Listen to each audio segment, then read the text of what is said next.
Rain slicked the marble steps as the luxury estate glowed behind her. She stood at the entrance in a plain grey dress, shoulders back, eyes calm, but the room full of tuxedos and champagne flutes wasn't built for someone like her. Whispers moved faster than footsteps. Who invited her? Is she catering? No, I think she used to work here. Laughter slipped through clenched teeth and wine-stained smiles. Then it happened. A voice cut the air, sharp, deliberate. "Excuse me, you're not on the list."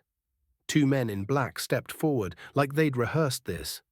They didn't ask for her name. They didn't check a thing. They grabbed her arms. She gasped, "I was invited by—" But before she could finish, her knees hit the wet stone as they dragged her back outside. Gasps echoed through the crowd, but no one stepped in, not even her former co-workers. She saw them all, waiters she trained, managers she'd protected, even guests she once served like royalty. They looked away.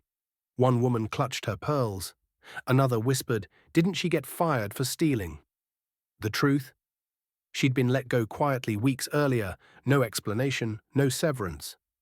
Just an email saying her services were no longer required. No one ever asked why. No one dared to question the family that owned the estate. As the guards pulled her across the soaked courtyard, she didn't scream, she didn't fight. She just looked back at the glowing doorway, at the people watching in silence, and said 4 chilling words. "You'll regret this tomorrow." The doors slammed shut behind her. Laughter resumed, music returned, and just like that, she was erased. But the next morning, nothing was the same. At precisely 9 a.m., the estate phones rang non-stop. The event's photos had gone viral. Not from the press, but from the inside. A hidden camera feed had been leaked.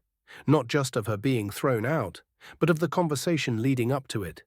The video showed the head of staff conspiring with a guest to make a scene. Why? Because she was dating someone they didn't approve of. Because she had dared to file a complaint last month. Because she knew too much. The footage exploded online. News headlines called it modern-day aristocracy abuse. Influencers reposted it with hashtags like "Number Justice for Elena." But it wasn't just internet noise. By noon, sponsors began pulling out of the estate's annual fundraiser. Catering companies refused to service their events. The florist who'd worked with them for 15 years issued a public statement. "We stand with Elena." And then came the call. From the legal office of a powerful name no one expected. Elena's former mentor, now a senior partner at a firm that terrified boardrooms. She hadn't just walked away when she was fired. She had collected everything: emails, voice memos, documents. She knew this day might come, and she came prepared. By 3 p.m., the estate's private staff were placed under review. By 5 p.m., the head of HR had resigned. And by sunset, the same guards who dragged her out were being questioned under oath, on record. Inside the mansion, the same faces that mocked her now moved in hushed panic. Did she record everything? She couldn't have known. How did it leak? But none of it mattered now, because the woman they humiliated in front of 200 guests. She owned the narrative now. When reporters finally reached Elena at a small cafe just outside the city, she didn't gloat, she didn't scream. She simply said, "I didn't want revenge, I wanted the truth, and now everyone can see it."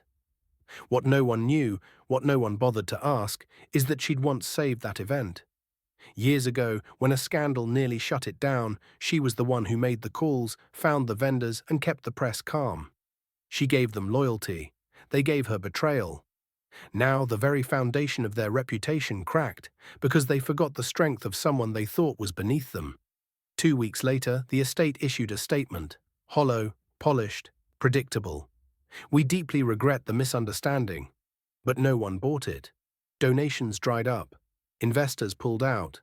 And the legacy brand they built on image collapsed under the truth they tried to bury. Elena? She never asked for the spotlight. She didn't need it. But she got something better: respect. Not from the rich, but from the millions who knew what it felt like to be silenced, to be shamed, to be cast aside and still rise without raising your voice. Because sometimes the most powerful move isn't revenge. It's proving you never needed to scream to be heard. What's louder, silence in the moment or the truth that comes after? If this story made you feel something, don't scroll away. Subscribe for more stories that speak what others stay silent about, and tell us in the comments. Have you ever seen quiet dignity turn into unstoppable strength?